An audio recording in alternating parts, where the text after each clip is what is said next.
The notification came through at 11:43 p.m. While I was doing a final face mask and trying to calm my nerves about meeting James's parents the next day, my phone buzzed with an alert I'd never seen before. New login detected. Dating app IP address 192, 168, 1, 15-inch. That IP address made my blood run cold. It was from inside our house. I bolted upright, cucumber slices falling from my eyes, and grabbed my laptop. 2 months ago, after noticing some strange activity on my social media, I'd installed comprehensive security monitoring on all my accounts. Call it paranoia or call it intuition, but something had told me to protect myself. The security dashboard showed everything. Someone had logged into my dating profile from my stepsister Chloe's laptop at 11:31 p.m. They'd been active for 12 minutes, but doing what? I logged into the dating app from my phone, my hands shaking. At first, everything looked normal. Then I checked my sent messages. My profile had sent 18 messages in those 12 minutes, all to different members of the Morrison family, James's parents, his sister, his brother, even his elderly grandmother who'd recently joined social media to stay connected with the grandkids. The messages were horrific. To his mother, can't wait to meet you tomorrow. Hope you're ready for your precious son to see what a real woman can do. I've already got him wrapped around my finger. The family fortune won't know what hit it. To his father, James tells me you're a pastor. How does it feel knowing your son is dating someone who's been with half of Seattle? Don't worry, I'll pretend to be a good girl at dinner. To his sister, looking forward to replacing you as the family favorite. James already likes me better than you anyway. To his grandmother, hey grandma, ready to hand over the family heirlooms? I've got my eye on that diamond necklace James showed me pics of. Each message was crafted to hit specific triggers: gold digging, promiscuity, manipulation, disrespect. Whoever wrote these knew exactly what would horrify a conservative, tight-knit family. But the worst part was the photos. My profile had sent intimate photos, not nude, but suggestive selfies I'd never taken. I zoomed in and realized with growing fury that they were my face photoshopped onto other bodies. Sophisticated work, but not perfect if you looked closely.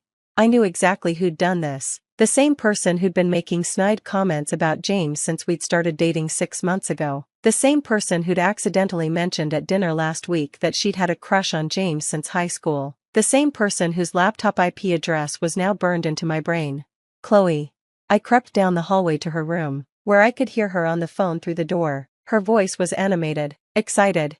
It's done, Megan. I sent everything. His whole family got messages. Once they see what a psycho she is, he'll dump her before dessert. She giggled, the sound making my skin crawl. I've loved him since high school. This is my chance. With her out of the picture, he'll finally notice me at the reunion next month. Are you sure he won't figure out it was you? Her friend asked over speaker.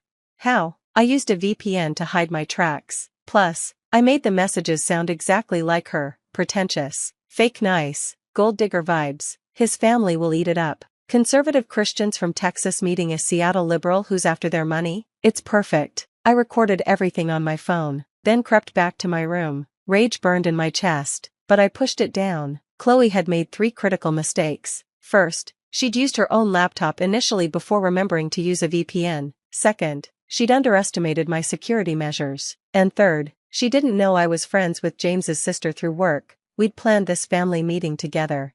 I called Sarah Morrison immediately. Julia, it's late. Is everything? Sarah, I'm so sorry to call, but something's happened. Someone hacked my dating profile and sent horrible messages to your entire family, including your grandmother. What? Oh my God, we all just got them. Mom is freaking out. Dad's ready to forbid James from seeing you. Grandma's clutching her pearls literally. It was my stepsister. I have proof. Can you do me a huge favor? Anything. Don't tell them yet. Let me handle this at dinner tomorrow. Trust me? Sarah paused. You know what? Yes. This should be interesting. What do you need me to do? We spent the next hour planning. I forwarded her all the evidence, the IP logs, the security alerts, screenshots of the real messages versus the fakes, and the audio recording of Chloe's confession. Sarah, bless her, was a graphic designer and immediately spotted the Photoshop tells in the fake pictures. This is insane, she said. She really thought this would work? She's been jealous since James and I started dating. They went to high school together, and she's built up this whole fantasy about them being meant to be. James barely remembers her. He mentioned she was weird in high school too, always showing up where he was, trying to insert herself into his friend group. That tracked with what I'd observed. Chloe's obsession had only gotten worse since James and I became official. She'd accidentally shown up at 3 of our dates, always claiming coincidence. She'd friend requested all his friends on social media. She'd even dyed her hair to match mine last month. So what's the plan? Sarah asked. I'm going to give her exactly what she wants. A chance to see James tomorrow. You're inviting her to the dinner? Oh yes. She's about to learn what happens when you try to destroy someone who keeps receipts. The next morning, I woke up early and played my part perfectly. I acted nervous about the dinner, fussing over my outfit and asking my stepmother Rebecca for advice. Chloe watched from the kitchen, dark circles under her eyes from her late-night hacking session. You know, I said casually, James's family is really important to him. This dinner could make or break our relationship. Chloe perked up. Really? That seems like a lot of pressure. It is. That's why I'm so grateful nothing weird has happened. Can you imagine if someone tried to sabotage this? It would be unforgivable. She shifted uncomfortably. Yeah, that would be crazy. Actually, I added, as if just thinking of it. Would you want to come? For moral support? I know you and James went to school together. Her eyes lit up. Really? You'd want me there? Of course. We're sisters, right? The word tasted bitter, but I smiled sweetly. Plus, James's family is big on meeting the whole family. It would look good to have you there. Yes, I mean, if you're sure, absolutely. We'll leave at 5. She practically floated back to her room. I could almost hear her planning how she'd comfort James after his family rejected me, how she'd be there to pick up the pieces, how this was fate bringing them together. 5 o'clock came quickly. I'd chosen my outfit carefully, elegant, conservative, nothing that could be construed as gold digger material. Chloe, on the other hand, had gone all out. She wore a dress I recognized as new, her hair styled professionally, makeup perfect. She looked like she was going to prom, not a family dinner. The drive to James's parents' house was quiet. Chloe kept checking her phone, probably expecting to hear that I'd been disinvited. Instead, we pulled up to a beautiful Victorian home where James was waiting on the porch.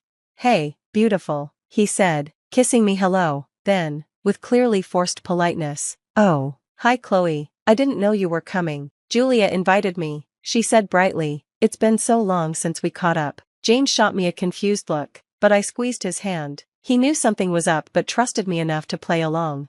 Inside, the Morrison family was gathered in the living room. I could feel the tension immediately, carefully controlled expressions, overly polite greetings. They'd seen those messages. They thought they were meeting a gold-digging, manipulative woman who was corrupting their son. Mom, Dad, everyone, James said, this is Julia, and her stepsister, Chloe. I smiled warmly, shaking hands, making eye contact. Chloe practically vibrated with anticipation, waiting for the confrontation she assumed was coming. It's so wonderful to finally meet you all, I said. James speaks about you constantly, all good things, I promise. Yes, Mrs. Morrison said coolly. We've heard quite a bit about you too, especially recently. There it was, the opening. Actually, I said, reaching into my purse, I'm glad you brought that up. I have something important to share with all of you. I pulled out a folder. Yes, I'd made a physical folder, complete with labeled tabs. Lawyers prepare for everything. Last night, my dating profile was hacked and used to send inappropriate messages to all of you. I want to apologize for what you received and show you exactly what happened. Julia, Chloe interrupted, her voice high with fake concern. What are you talking about? What messages? I smiled at her. Oh, you didn't know? Someone logged into my account at 11:31 p.m. last night and sent terrible things to James's family. Luckily, I have comprehensive security monitoring. I opened the folder and began laying out papers on the coffee table. IP logs, screenshots, timestamps, everything organized and highlighted for easy understanding.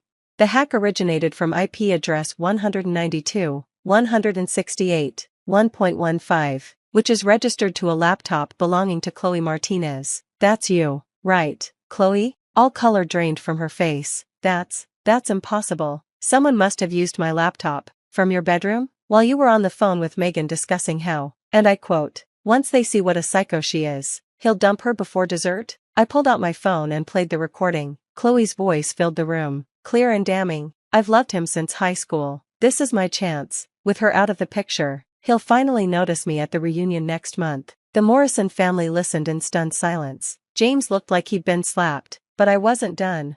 The messages sent were designed to make me look like a gold digger and worse. But look here, I pointed to the printed screenshots. the syntax, the emoji use, the specific phrases. They match Chloe's writing style from her social media posts, not mine. Sarah, playing her part perfectly, leaned forward. And these photos? Photoshopped. Badly, I might add. I laid out the analysis Sarah had done, showing the obvious manipulation points. My face, someone else's body, created using an app that, coincidentally, Chloe has on her phone. Chloe stood up, shaking. This is insane. You're setting me up. Am I? Let's check your phone then. I bet we'll find the original photos you used, the editing app history, maybe even the VPN you thought would hide your tracks but forgot to use initially. She clutched her phone to her chest. You can't prove anything. Actually, Mr. Morrison spoke for the first time, his pastoral voice carrying authority. She's provided substantial proof. This is deeply disturbing, young lady, but I love him, Chloe burst out, tears streaming down her face as she turned to James. I've loved you since junior year. We were meant to be together. She stole you from me. James stood up slowly. Chloe, we barely knew each other in high school. We had maybe 2 classes together. You're not in love with me, you're in love with some fantasy you created. Plus, I added calmly, attempting to destroy someone's relationship through cyber harassment and identity theft isn't love. It's criminal, which is why I'll be filing a police report first thing Monday morning. You can't. She looked around wildly for support. We're family. Sisters don't do this to each other. Sisters don't try to destroy each other's relationships. Sisters don't commit identity theft. Sisters don't, I gestured to the evidence spread across the table, do any of this. Mrs. Morrison stood up, her face sympathetic but firm. I think you should leave, Chloe. James will drive Julia home later. This isn't fair, Chloe wailed. She's manipulating all of you. Can't you see what she's doing? What I see, Grandma Morrison said, speaking for the first time, is a young woman who handled a vicious attack with grace and intelligence, and another young woman who needs serious help. Security footage from their doorbell camera would later show Chloe's dramatic exit, mascara running, stumbling in her 2 high heels, calling an Uber while sobbing into her phone to Megan about how the plan didn't work. Inside, the atmosphere transformed completely. Mrs. Morrison enveloped me in a warm hug. I'm so sorry we doubted you, even for a moment. You had every right to be concerned, I said. Those messages were horrible. The way you handled this, Mr. Morrison said, shaking his head in admiration, collecting evidence, staying calm, facing it head-on. That takes character. She's a lawyer, James said proudly, his arm around me. The best one I know. The rest of the dinner was wonderful. The family that had been prepared to reject me instead embraced me fully. We laughed about Grandma learning to use social media, swapped stories about crazy relatives, and made plans for future gatherings. Sarah pulled me aside before dessert. That was masterful. Better than any courtroom drama I've seen. I had a good partner in crime, I said, squeezing her hand. Thank you for trusting me. Thank you for protecting my brother from whatever that was. The aftermath was swift and severe. When we got home that night, James insisted on being there for support. We found the house in chaos. Chloe had confessed everything to Rebecca, who was mortified. My father, usually passive, was furious at the violation of trust under his own roof. Chloe was given 30 days to find a new place to live. The police report I filed resulted in a restraining order and mandated therapy. She lost her job when her employer found out about the criminal charges. Turns out, tech companies don't like employees who commit cybercrimes.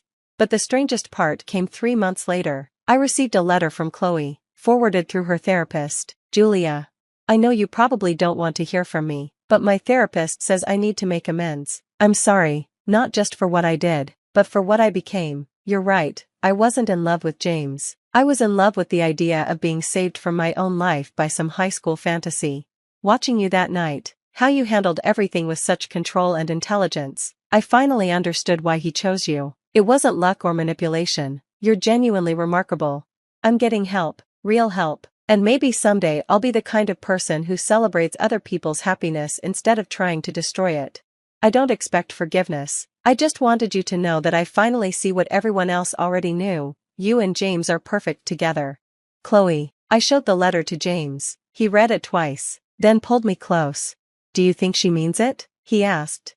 Maybe. Therapy can do amazing things. But meaning it and earning forgiveness are different things. You could have destroyed her that night, pressed charges that would have ruined her life. Instead, you gave her a chance to get help. She's 23, I said, old enough to know better, young enough to change. Maybe. 2 years later, James and I were married in the Morrison family backyard. Sarah was my maid of honor. Grandma Morrison read a beautiful passage about love and trust, and the whole family welcomed me officially into their fold.